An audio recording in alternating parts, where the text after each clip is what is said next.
My friends, in politics, no one is remotely indispensable. And our brilliant and Darwinian system will produce another leader equally committed to taking this country forward through tough times, not just helping families to get through it, but changing and improving the way we do things, cutting burdens on businesses and families, and yes, cutting taxes, because that is the way to generate the growth and the income we need to pay for great public services. Being Prime Minister is an education in itself. I've traveled to every part of the United Kingdom, and in addition to the beauty of our natural world, I found so many people possessed of such boundless British originality and so willing to tackle old problems in new ways that I know that even if things can sometimes seem dark now, our future together is golden. Good afternoon. Thank you. It is clearly now the will of the Parliamentary Conservative Party that there should be a new leader of that party and therefore a new Prime Minister.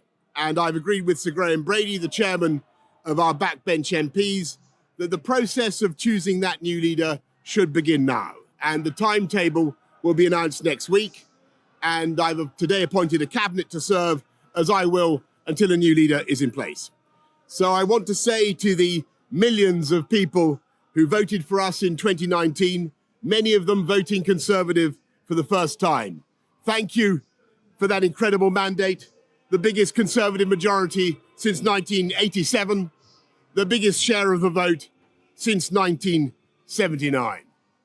And the reason I have fought so hard in the last few days to continue to deliver that mandate in person was not just because I wanted to do so, but because I felt it was my job, my duty, my obligation to you to continue to do what we promised in 2019. And of course, I'm immensely proud of the achievements of this government, from getting Brexit done to settling our relations with the continent for over half a century, reclaiming the power for this country to make its own laws in Parliament, getting us all through the pandemic, delivering the fastest vaccine rollout in Europe, the fastest exit from lockdown, and in the last few months, leading the West in standing up to Putin's aggression in Ukraine. And let me say now to the people of Ukraine that I know that we in the UK will continue to back your fight for freedom for as long as it takes. And at the same time, in this country, we've been pushing forward a vast program of investment in infrastructure and skills and technology, the biggest in a century, because if I have one insight into human beings, it is that genius and talent and enthusiasm and imagination are evenly distributed throughout the population, but opportunity is not. And that's why we must keep leveling up, keep unleashing the potential of every part of the United Kingdom.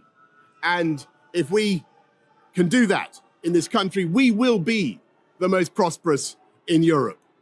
And in the last few days, I've tried to persuade my colleagues that it would be eccentric to change governments when we're delivering so much and when we have such a vast mandate and when we're actually only a handful of points behind in the polls, even in mid-term after quite a few months of pretty relentless sledging, and when the economic scene is so difficult domestically and internationally. And I regret not to have been successful in those arguments. And of course, it's painful not to be able to see through so many ideas and projects myself. But as we've seen at Westminster, the herd instinct is powerful. When the herd moves, it moves. And my friends, in politics, no one is remotely indispensable. And our brilliant and Darwinian system will produce another leader equally committed to taking this country forward through tough times, not just helping families to get through it, but changing and improving the way we do things, cutting burdens on businesses and families, and yes, cutting taxes, because that is the way to generate the growth and the income we need to pay for great public services. And to that new leader, I say, whoever he or she may be, I say I will give you as much support as I can. and to you, the British public.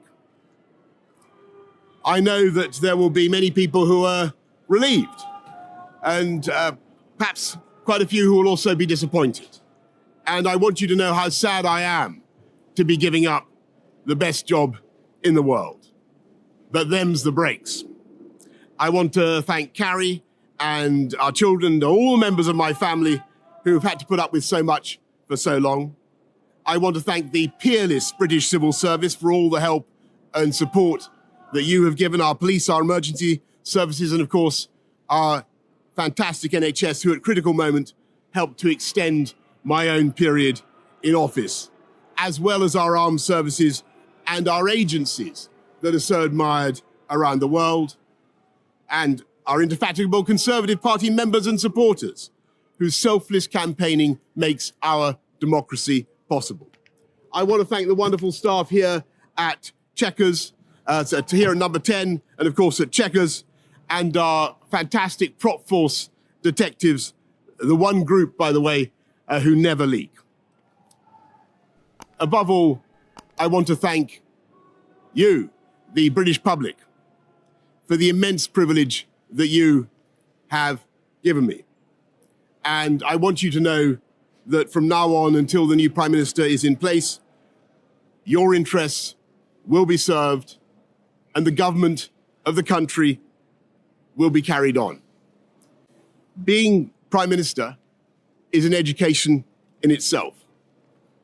I've traveled to every part of the United Kingdom, and in addition to the beauty of our natural world, I found so many people possessed of such boundless British originality and so willing to tackle old problems in new ways that I know that even if things can sometimes seem dark now, our future together is golden.